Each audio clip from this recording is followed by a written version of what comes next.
欢迎来到沪江网校韩语课堂。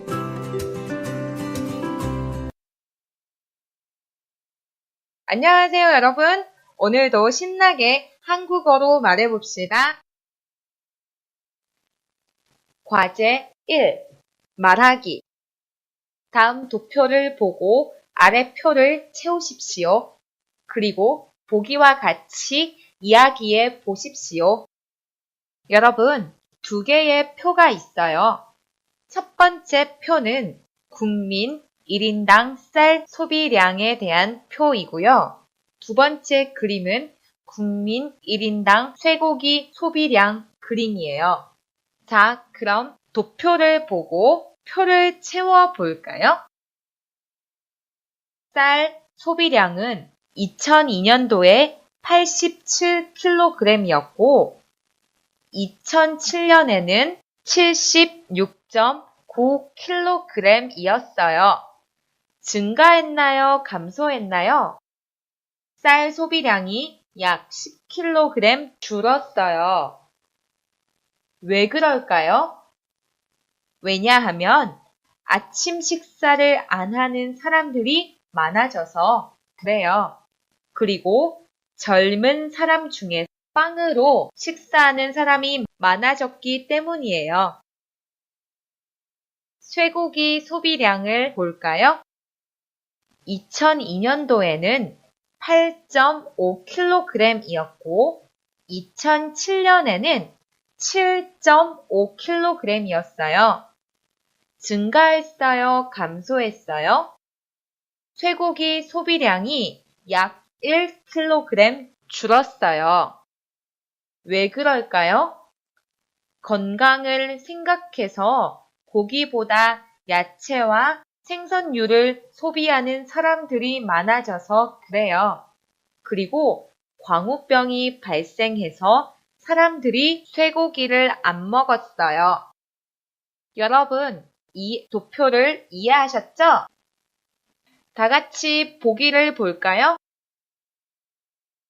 2002년에 비하면 2007년에는 한국의 쌀 소비량이 약 10kg 줄었습니다.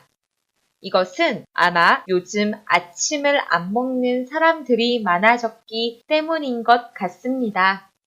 그리고 요즘 젊은 사람들은 빵을 좋아하는 사람이 많습니다.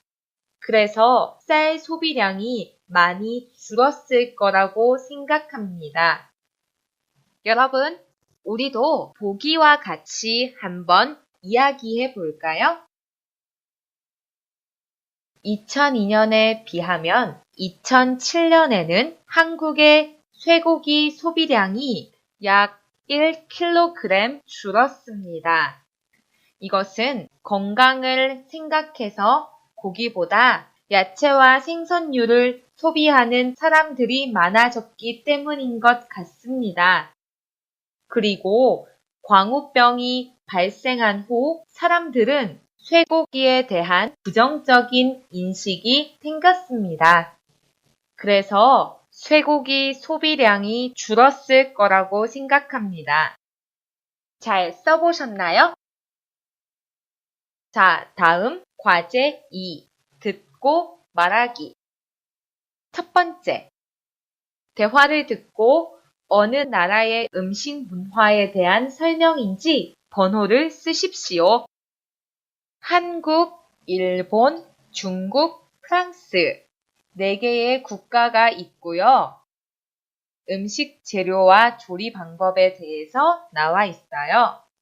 먼저 대화를 듣고 번호를 써보세요. 1번. 오늘은 여러 나라의 음식 문화에 대해 이야기해 보려고 합니다. 음식의 재료나 조리법이 나라마다 다르죠?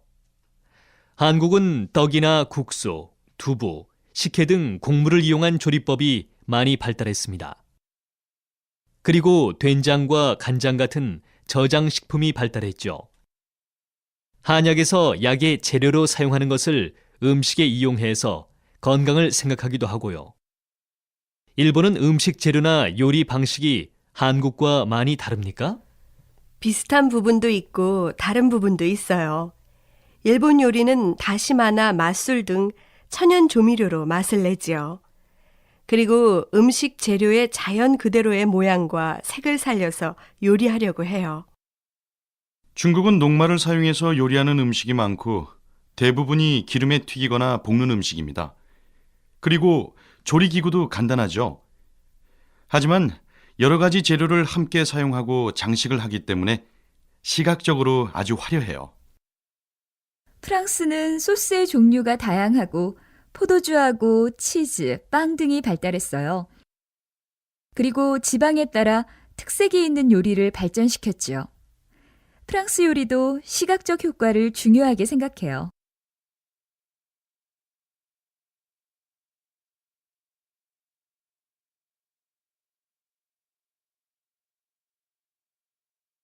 여러분은 어떻게 선택하셨나요? 下面带着老师标注的单词再听一下吧。 1번. 오늘은 여러 나라의 음식 문화에 대해 이야기해 보려고 합니다.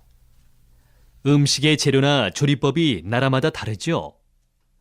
한국은 떡이나 국수, 두부, 식혜 등 곡물을 이용한 조리법이 많이 발달했습니다. 그리고 된장과 간장 같은 저장식품이 발달했죠.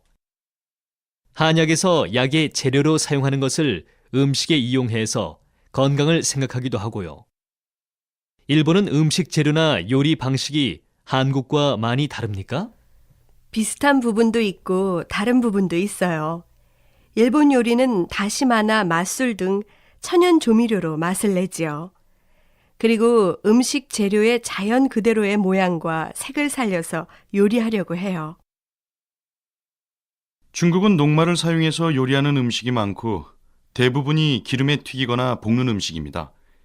그리고 조리기구도 간단하죠. 하지만 여러 가지 재료를 함께 사용하고 장식을 하기 때문에 시각적으로 아주 화려해요. 프랑스는 소스의 종류가 다양하고 포도주하고 치즈, 빵 등이 발달했어요. 그리고 지방에 따라 특색이 있는 요리를 발전시켰지요. 프랑스 요리도 시각적 효과를 중요하게 생각해요. 잘 들으셨나요? 그럼 질문 함께 볼까요? 한국은 2번 떡, 국수, 두부 등 곡물을 이용한 조리법이 발달했다. 5번 저장식품이 많이 발달했다. 다음 일본 1번 천연 조미료를 사용한다. 9번 음식 재료의 자연적인 모양과 색을 살려서 요리한다. 다음 중국 4번 조리기구가 간단하다. 7번 음식의 대부분이 기름에 튀기거나 조리거나 볶는 음식이다. 10번 장식을 하기 때문에 음식의 모양이 화려하다. 마지막 프랑스 3번 다양한 소스가 발달했다. 6번 지방에 따라 다양한 요리가 발달했다. 8번 포도주, 치즈, 빵 등이 발달했다. 선생님은 이렇게 선택했어요. 여러분은 어떻게 생각하시나요? 자, 다음 식사 예절에 관한 내용이에요. 한번 선택해 볼까요? 2번. 그럼 다음으로 각 나라의 음식 문화와 식사 예절에 대해 얘기해 보도록 하겠습니다. 한국은 음식이 처음부터 다 한 상에 차려져 나옵니다. 요즘은 가족들이 식사하면서 대화를 하지만 전통적으로 식사 시간에 큰 소리로 얘기를 하거나 시끄럽게 하지 않았습니다. 그리고 아침을 중요하게 생각해서 잘 먹어야 한다고 했습니다. 일본은 어때요? 한국에서는 밥그릇이나 국그릇을 들고 먹으면 안 되지만 일본에서는 밥그릇은 왼손에 들고 젓가락으로 밥을 먹고 국그릇은 양손으로 들어서 입에 대고 국물을 마셔요. 또 일본은 생선을 많이 먹는데 생선을 먹을 때는 머리 쪽에서 꼬리 쪽으로 먹어야 해요. 중국은 큰 접시에 나온 음식을 여러 사람이 나눠 먹습니다. 숟가락은 국물이 있는 탕을 먹을 때 사용하고 다른 음식이나 밥, 국수를 먹을 때는 젓가락을 사용합니다. 손님을 초대했을 경우에는 그날의 가장 중요한 손님을 안쪽에 앉히고 주인은 문 쪽에 앉는 것이 예의입니다. 프랑스에서는 식사 시간을 중요하게 생각해서 한국과 달리 대화를 많이 하면서 식사를 즐기지요. 그리고 아침은 간단히 먹지만 점심과 저녁을 중요하게 생각해요. 그래서 공식적으로 점심시간이 12시부터 2시까지예요.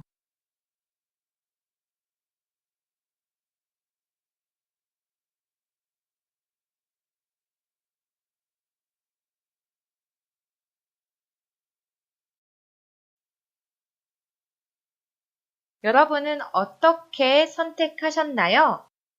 下面带着老师标注的单词再听一下吧。 2번. 그럼 다음으로 각 나라의 음식 문화와 식사 예절에 대해 얘기해 보도록 하겠습니다. 한국은 음식이 처음부터 다 한 상에 차려져 나옵니다. 요즘은 가족들이 식사하면서 대화를 하지만 전통적으로 식사 시간에 큰 소리로 얘기를 하거나 시끄럽게 하지 않았습니다. 그리고 아침을 중요하게 생각해서 잘 먹어야 한다고 했습니다.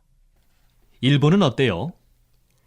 한국에서는 밥그릇이나 국그릇을 들고 먹으면 안 되지만 일본에서는 밥그릇은 왼손에 들고 젓가락으로 밥을 먹고 국그릇은 양손으로 들어서 입에 대고 국물을 마셔요.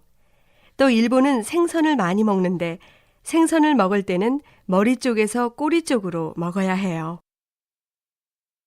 중국은 큰 접시에 나온 음식을 여러 사람이 나눠 먹습니다. 숟가락은 국물이 있는 탕을 먹을 때 사용하고 다른 음식이나 밥, 국수를 먹을 때는 젓가락을 사용합니다. 손님을 초대했을 경우에는 그날의 가장 중요한 손님을 안쪽에 앉히고 주인은 문 쪽에 앉는 것이 예의입니다. 프랑스에서는 식사 시간을 중요하게 생각해서 한국과 달리 대화를 많이 하면서 식사를 즐기지요. 그리고 아침은 간단히 먹지만 점심과 저녁을 중요하게 생각해요. 그래서 공식적으로 점심시간이 12시부터 2시까지예요. 잘 들으셨나요? 질문 함께 볼까요? 한국은요? 1번. 음식이 처음부터 탕에 차려져 나온다. 5번. 전통적으로는 식사 중에 이야기를 하지 않는다. 6번. 아침 식사를 중요하게 생각한다. 일본은요? 2번. 생선을 먹을 때는 머리 쪽에서 꼬리 쪽으로 먹는다. 4번. 국그릇을 입에 대고 국물을 마신다. 중국은요? 3번. 초대했을 때 주인은 문 쪽에 앉고 손님은 안쪽에 앉힌다. 8번.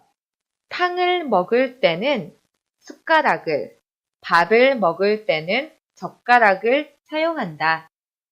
9번. 큰 접시에 나온 음식을 각자 개인 접시에 나누어 먹는다. 프랑스는요? 7번. 식사 시간이 길고 대화를 많이 하면서 식사를 즐긴다. 10번. 식사 시간을 중요하게 생각하여 점심시간이 2시간이다. 여러분은 어떻게 선택하셨나요? 제가 한 것과 비슷한가요? 두 번째. 앞에서 들은 것 이외에 또 어떤 것이 있는지 이야기해 보십시오. 또 어떤 것이 있는지는 세 번째에서 같이 얘기해요. 자, 그럼 세 번째. 여러분 나라의 음식 문화에 대해 보기와 같이 쓰고 발표해 보십시오. 보기를 먼저 볼까요? 한국은 밥을 주식으로 하고 반찬의 종류가 다양합니다. 밥과 국, 반찬은 모두 한꺼번에 한 상에 차려져 나옵니다. 한국은 농사를 많이 지었기 때문에 떡이나 국수, 간장, 된장, 두부 등 곡물을 이용한 조리법이 많이 발달했습니다. 또 추운 겨울과 더운 여름을 지내기 위해 다양한 저장식품이 발달했습니다. 그리고 간장 맛이 좋아야 그 집안이 잘 된다는 속담이 있을 정도로 간장이나 된장을 중요하게 생각했습니다. 또 한국 사람들은 전통적으로 아침 식사를 아주 중요하게 생각했습니다. 한국의 식사 예절은 이웃 나라인 일본이나 중국과 좀 다릅니다. 전통적으로 식사 중에는 조용히 해야 하기 때문에 식사하면서 대화를 하거나 식사 중에 수저가 그릇에 부딪혀 소리가 난다거나 하면 아주 실례가 됩니다. 그리고 숟가락과 젓가락을 사용하는데 절대로 한 손에 들고 식사하면 안 됩니다. 또 어떤 것이 있을까요? 한국에서는 같이 식사를 할 때 윗사람이 수저를 들면 나머지 사람들이 따라서 수저를 듭니다. 이것은 윗사람을 공경하는 한국의 전통이라 할 수 있습니다. 음식은 입안에 적당한 양을 넣으며 식사 중에 음식을 입안에 넣고 말하면 안 됩니다. 또한 국물이 있는 음식을 후루룩 소리내서 마신다거나 그릇째 들고 마시는 것도 좋지 않습니다. 여러 사람과 함께 밥을 먹으므로 반찬은 뒤적거리지 않도록 합니다. 그리고 여러 명과 식사를 같이 할 때 식사 도중에 일어나 나가지 않습니다. 또한 어른보다 먼저 숟가락을 놓지 않습니다. 먼저 식사가 끝났을 때는 밥그릇에 숟가락을 걸쳐 놓았다가 어른이 식사를 마치면 그때 숟가락을 상 위에 놓습니다. 여러분, 나라마다 음식 문화가 많이 다르네요. 여러분, 한국에 가시면 한국 음식 예절 꼭 기억하세요. 오늘은 여기까지입니다. 안녕히 계세요. 우리 또 만나요. 제발.